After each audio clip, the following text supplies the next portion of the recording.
Ànimes Santes és el nom de l'últim treball guardonat de Josep Lluís Santonja, director de l'Arxiu Municipal i la Red de Biblioteques d'Alcoi. Josep Lluís, què tal? Com estàs? Molt bé, molt content d'estar així. Bueno, i enhorabona per este premi que t'han donat. Com es diu el lloc? És el premi atorgat per l'Etno, no? Sí, és el Museu d'Etnologia de València, la Diputació de València, en un premi que han assumit, que antigament era d'una editorial i ja des de l'any passat ho van assumir, perquè entrava molt en la dinàmica dels seus programes d'etnologia, i la veritat és que és un premi, porta la 21a edició, molt prestigiós en el tema de cultura popular, i en el qual, per exemple, hi ha alguns alcoiars també premiats en anys anteriors. Premi Bernat Capó, que parla de fomentar, no, aquestes tradicions, aquesta cultura de la nostra terra. Sí, de fet, pràcticament les 21 edicions no s'han repetit temes, perquè són temes molt amplis des del món de la etnolingüística, de les tradicions populars, les festes, les danses, és a dir, tenim un patrimoni cultural, en molts casos immaterial, tan important que donar per a aquestes 21 edicions, i enguany, bueno, ha tingut la sort de que tocara a mi. Tu has parlat en el teu treball dels morts, no? Dels moments funeraris, de la forma d'enterrament, des de 1380, des de la peste negra, no? Sí, 1348. Clar, el tema d'estos anys, el tema de la pandèmia ajudava molt a això, perquè molta gent preguntava, bueno, i això ha passat més voltes? Clar, això no res dins de la història del Camp Petit. Jo crec que el primer trasbals important que han tingut els valencians, que va ser en 1348, que va fer trontollar tot el sistema de tradicions espiritual. Estem parlant a nivell d'Europa que pràcticament no tenim xifres estadístiques perquè no hi havia ni registres parroquials ni res, però es calcula que quasi un 50% de la població va desaparèixer, a més en trams de totes les edats. Jo, per exemple, en el cas del Covid, localitzant suposadament un parent meu, que era un jove en 18 anys i va morir de pesta, és a dir, que va afectar moltíssim. I, a més, no sols la desaparició d'aquesta població, sinó l'impacte que va tindre de famílies que els xiquets es van quedar sense pares i mares, és a dir, tota la problemàtica que va tindre. I això va crear una crisi espiritual molt gran en aquell moment, i diguem que és ahir arranca el meu estudi de com ha evolucionat i com la societat ha anat enfrontant-se a aquestes epidèmies, pandèmies, i tot això com ha anat reflectint-se també en la cultura popular, sobretot el tema del culte als morts, de preparar-se, de saber que la mort és inevitable i que calia estar preparat. I aleshores, en aquests 700-800 anys que portem d'història els valencians, bueno, pues tot això el que ha donat. Quan parles d'estos canvis en la forma d'enterrament del 1348, perquè antes n'hi havia un altre culto i al tindre la pesta, clar, no es podien enterrar, no es podia fer una cerimònia ni estar velant-los, no? Sí, pràcticament el que es feia era des de casa, hi havia inclús una persona que era la que s'encarregava, que era el morber, que era la que anava casa per casa i s'enduia totes les persones que havien mort per evitar qualsevol contacte. El tema de les quarantenes, tot això es plantejava. Què passava en una casa quan estaven empestats? Pues es tancava portes i finestres, no podia eixir ningú de casa, se li facilitava menjar des de fora, en aquest cas eren els ajuntaments, és que facilitaven el manteniment d'aquesta família, i aleshores s'aplicava una quarantena estricta. No era una quarantena a tota la ciutat ni a tota la població, sinó a aquests casos concrets que s'actuava rapidíssim, és a dir, a la primera notícia automàticament aquesta casa quedava aïllada. I hi havia en aquests moments es posava en marxa un mecanisme de prevenció, sobretot en el cas de localitats, per evitar el contagi. I en el cas d'això hi havia una persona que era la que s'encarregava i no evitar qualsevol contacte amb la resta de població. Algo molt similar a lo que estem vivint en aquests moments, no poder despedir-se dels nostres familiars quan han mort per Covid, tindre que estar tancats en casa, és el mateix. Sí, és que, de fet, a mi em va sorprendre, no? Quan el mes de març parlaven de confinament, de quarantena, eren coses que jo havia estudiat en la meva tesi doctoral, que aproximadament des de 1850 havien deixat de practicar-se. De fet, la primera llei de salut pública, 1855, el que fa és prohibir els confinaments perimetrals. Per què? Perquè s'havien donat compte que els perjudicis que tenia per a la població eren majors. És a dir, hi havia que actuar sobre les persones o per les unitats que s'havien contagiat, però no tancar les poblacions. Per què?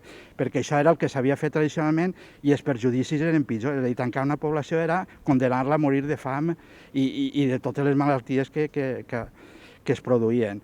Aleshores, el que va resultar, curiosament, en 1865 és prohibir els confinaments interiors. És a dir, es podia confinar l'Estat per evitar contagis a través dels vaixells, que això era molt habitual, sobretot els que feien transoceànic, que hi havia molts contagis, però en el cas de les ciutats estava evitat. Volien evitar-ho per això, pels perjudicis que havia provocat al llarg de la història. I aleshores és curiós perquè la primera llei de salut pública d'Espanya prohibeix els confinaments. Mira, Josep Lluís ens està contant una cosa que tal volta els polítics haurien d'estudiar un poc d'història, tal volta, jo ho dic ahir, no sé el que pugui passar. Josep Lluís, no sols parles de la pesta i en molta similitud a el que estem vivint ara, sinó també l'evolució de les formes d'enterrament i també significats, no? Pues ara estem en un moment en què tot el món volen que ens cremen, que ens incineren, antes això era impensable, amb la qual cosa els cementaris més grans, ara està tot canviant. Sí. De fet, l'Església Catòlica no ho té acceptat oficialment, hi ha una certa tolerància, però la veritat és que la realitat estem parlant que està en un 50% en Espanya, en grans ciutats està sobre el 70% i la dinàmica, sobretot en generacions joves, és optar per la incineració per tot, pel tema de l'espai, pel tema de que siga més protecció al medi ambient. I això el que fa és que es replanteja també el paper del cementeri, és a dir, hi ha que continuar construint els nitxos habituals, o anem a substituir-los per columbaris, o hi ha que anar a altres conceptes. Això és el que està fent alguns països en Europa, és a dir, una integració major entre les nostres restes i el medi ambient, perquè hi ha un problema també, la gent que fan les cendres, és a dir, les aboca al medi ambient, crea, o se'n va a la platja, això està prohibit, diguem, mediambientalment pel perjudici que provoca, però hi ha que buscar-li una solució. Hi ha alguns ajuntaments que estan llançant projectes, inclús hi ha, per exemple, jo poso en el llibre el cas de l'Ajuntament d'Igualada, que és una revolució total en el concepte de cementeri, perquè no és un cementeri, sí que l'ús com a cementeri, però l'aspecte és un parc. De fet, parlen del parc nou cementeri. Per què? Perquè tu vas i és un parc, l'únic que hi ha nitxons en lloc d'espais oberts. És un concepte completament diferent, també. Parles d'esta evolució, no d'aquesta evolució en la forma d'enterrament, però també parles de l'evolució en la forma de donar el pèsame. Perquè han passat de, bueno, jo el que conec és a l'eixir de l'església, donar-te la mà i tot això, ara a les redes socials enviar-te missatges per qualsevol tipus de red social que tingues. Sí, això també, jo diria del futur que està plantejant-se, no? Han passat de recordatoris, recordeu-se aquells impresos, que això va anar molta vida, és a dir, per exemple, les impremtes treballaven 24 hores, estaven obertes tot el dia, per què? Perquè si faltava una persona automàticament se n'anaven a la impremta per a imprimir els recordatoris. Avui en dia s'ha substituït tot això per les xarxes socials. S'estan creant, per exemple, els memorials, és a dir, persones de tot el món que estan aportant documents, fins i tot estan creant-se arxius virtuals de records de persones. És a dir, això és l'evolució de com va evolucionar el funeral cap al segle XXI. No? També està creant una interrelació, no ja són relacions pròpies de la ciutat o de la família, sinó a nivell mundial de record a aquestes persones. Quina curiositat t'has trobat en tot aquest estudi? Perquè jo n'he vist una que, a veure, m'ha semblat curiosa, que va haver un moment a l'època que quan moria un xiquet xicotet, més de tindre pena, era com alegria, no? Perquè pensaven que n'hi havia, que es convertia en un sant. Sí, bueno, el problema dels xiquets teníem dos problemes que era una cosa que tenia la societat. És a dir, teníem el problema dels xiquets nounats que no estaven batejats, aleshores no eren cristians. Aleshores no es podien enterrar en un cementeri catòlic, la majoria de cementeris eren catòlics. Aleshores, això és una història també, no?, de què feien les restes d'aixòs xiquets. Això era una preocupació que, per exemple, li ho escoltava jo a la meva àvia, que era batejar els xiquets. Xiquets era nàixer i hi havia una tradició que era la mare, quan podia caminar, portar el xiquet a que el batejaren. Per què? Per evitar-se que si faltava el xiquet, que ja era una prou desgràcia, però almenys que pogueren soterrar-lo. No? I els valencians tenien la pròpia costum, que era que això pràcticament no està en la resta de l'estat espanyol, que és no fer un funeral, sinó era una festa, i era la festa dels albaix, que feien dansa i tot, i això pràcticament aguanten en les nostres terres pràcticament fins la dècada dels 20 i dels 30. Quines curiositats has trobat que desconeixem? Bueno, he trobat moltíssimes, no?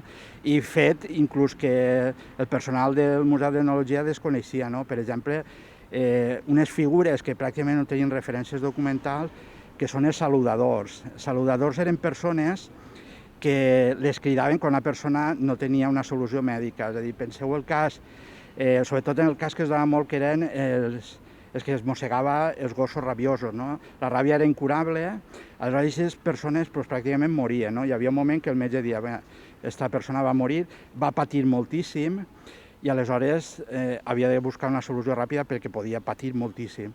I aleshores buscaven unes persones que, diguem, els ajudaven a morir. Era una espècie d'eutanàsia consentida en aquella època. Vam dir que, no, que està tot inventat, que ja existien aquestes coses antes. Parlem del títol del llibre, Animes Santes. Animetes Santes. Animetes és un altre costum que també, malauradament, ha estat perdent-se en les nostres cases. Vosaltres recordareu les vostres àvies que posaven unes llumetes el dia de Tots Sants per a recordar-se'n. Això, pràcticament fins als anys 60-70 encara era molt habitual trobar-se-ho. I hi ha moltes lectures. Primer, el dia de Tots Sants i Ànimes era recordar-se dels difunts de la família, però també és perquè aquest dia es creava una mena, tenien la consciència que s'obria com una espècie de passarel·la entre el purgatori i el món dels vius, en el qual podien visitar. De fet, en molts pobles es preparaven el llit, es deixaven un plat en taula, és a dir, perquè sabien que aquest dia era el dia que podien visitar-los els seus parents que havien mort, no? I aleshores una de les coses curioses també, i com a una tradició molt valenciana i molt particular, per això vaig dedicar, perquè a més s'ha convertit també en una frase feta, no? Una interjecció, allò de Animetes Santes. Un altre moment que també ha evolucionat molt, perquè jo conec el moment que es mor algú i l'ataúd del feto està en casa fins que se l'enduen al dia següent a l'església. Ara ja no, ara s'encarrega directament el tanatori, el personal del tanatori és el que s'encarrega de vestir-lo, de preparar al difunt i posar-lo dins la caixa. Les persones que es preparaven als difunts, el tema d'estar en casa, tots els veïns i tota la història, també això desapareu. Sí, això és tota la preparació de la mort, també ho comenten, de com ha anat canviant. Antigament les persones, per exemple, no utilitzaven sudari, perquè clar, eren persones molt devotes, molt religioses, i el que volien era arribar al cel, que ja almenys la imatge exterior donara una imatge de devoció. I què feia la gent? Enterrar-se en un hàbit religiós, no? O bé, sobretot eren franciscans, fins i tot famílies que tenien molts diners portaven 2 avis, no? Aleshores, una cosa que pràcticament és curiós, perquè inclús quan es creen els cementeris nous, que es creien que aquesta tradició anava a perdre's, encara, per exemple, en el cas d'Alcoi, continua més encara, és a dir, hi havia més gent que volia ser soterrada en hàbit religiós. Això desapareix ja en la mortalla i es genera també l'aparició d'unes persones de qui amortallava les persones, perquè no era fàcil, és a dir, una persona conforme moria podia morir en una postura complicada i hi havia tot un procés i clar, almenys tenien que tindre certa especialització. I el que m'ha trobat també és curiosament que en molts pobles la persona que amortallava era la matrona del poble, és a dir, que anaven a buscar a la mateixa persona que ajudava a néixer, era la mateixa dona que donava vida, era la que t'acompanyava en la mort. No? És molt curiós aquestes tradicions que rescatem de la nostra història. És molt curiós, és a dir, que formen part de la nostra història i que d'elles tenim que aprendre, com us acaba de contar Josep Lluís. Josep Lluís, este llibre, quan podrem veure-lo? Està publicat ja? El tens ja editat? On el podem trobar? Ara estem en proves d'impremta, calculem que per al dia del llibre, o sigui que acaba el mes d'abril segurament, la previsió de l'editorial és deixar que el mes d'abril estiga. Estarem atentos al mes d'abril per a poder-se fer un exemplar i poder estudiar un poc les nostres tradicions. Josep Lluís, conta'm com està ara mateix també la situació de les biblioteques municipals. Estan tancades, estan obertes al públic? Es pot entrar, no es pot entrar? A partir de dilluns no obrim, sí que anem a prestar el servei de préstec i devolucions per cita prèvia, perquè en les condicions que estan no podem tindre les portes obertes, hi ha que portar un control de les persones que s'edisquen. Sobretot atendre la urgència. Sabem que ens sap molt mal tindre les biblioteques tancades perquè hi ha una necessitat dels centres educatius, hi ha una necessitat i hi ha moltíssima gent que està trucant-nos perquè necessiten no sols per a oci, sinó per a les oposicions, per a treballar. Aleshores, demanen ara aquesta opció almenys que puguem vindre a recollir llibres i a tornar-los. Els confinaments i aquests tancaments també estan fent que la plataforma Bíblia també estigui sent visitada i consultada per molta gent. Sí, de fet, el 2020, que serà com l'inici de la pandèmia, ha provocat que es dispari el número d'usuaris. Ho sabem pels investigadors que pràcticament han deixat de visitar l'arxiu perquè sobretot és gent en certa edat, la majoria són persones ja jubilades i tenen el seu temor, no? Pràcticament així al carrer. I aleshores la plataforma el que es facilita és que la majoria de documentació tinguem aquesta via de contacte i que puguin consultar-ho.